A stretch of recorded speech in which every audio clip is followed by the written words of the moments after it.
What's up guys, J-Man back again, giving you another video on the Walking Dead Season 6, Episode 13, Not Tomorrow Yet. So at the beginning of this episode, we see the orchestration of the new plan to attack the Savior's compound. Now, as you know in the comics, if you read them, Negan has several compounds. I believe it's 3, but this is not the factory where Negan's main base is. But throughout the episode, we see progression of orchestrating the plan from one of the Hilltop members, blueprints based off his memory. So it's cool to see that. We also see, my personal opinion, Carol's baking cookies again. She's handing them out to people, which for me is kind of like foreshadowing bloodshed, like the orange in Godfather, from my personal perspective, which I saw somebody caught that in the Talking Dead, which was funny.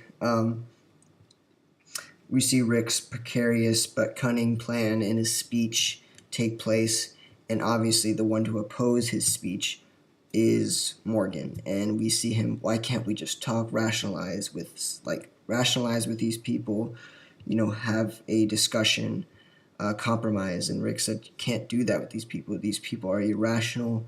This is how the world functions. It's a self-preservation society. This is how it needs to be.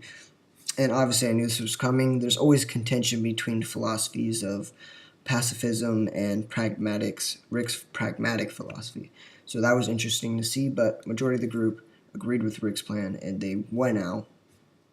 On their way there, the plan is basically go on their doorstep. They'll open the doors for us, and the way they're going to do that is they're going to bring them Gregory's head, and this was on the decision of Rick.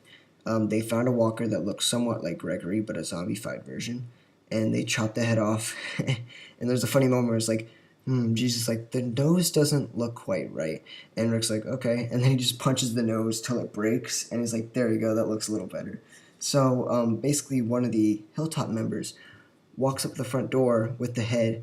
Here's Gregory's head. And two of the Savior members are there, and Rick's group kills one of them covert style, like special ops stealth style, and they go in while they're sleeping after dawn, before dawn actually, and they kill all of them while they're asleep.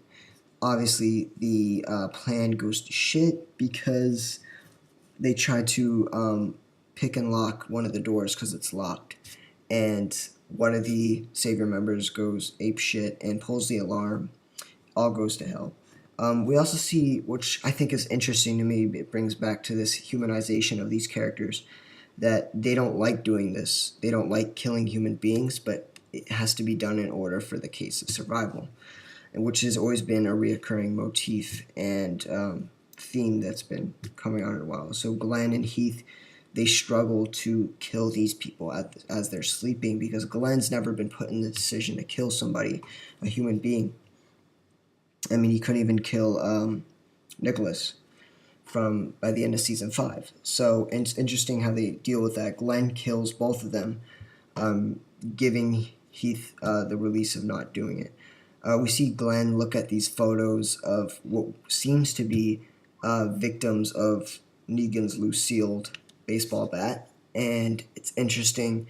Glenn's shock and all his bafflement, and he's just bewildered by these photos, these grotesque, like, morbid photos of these heads caved in by Lucille, which I think is also foreshadowing for Glenn's inevitable death by the end of the season.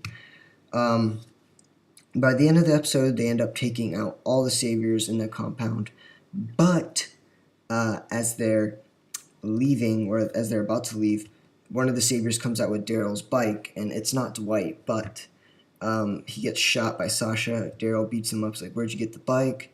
And you hear somebody on the radio, on his walkie-talkie, saying, we have Sasha, oh no, we have Carol and Maggie, and it's a woman.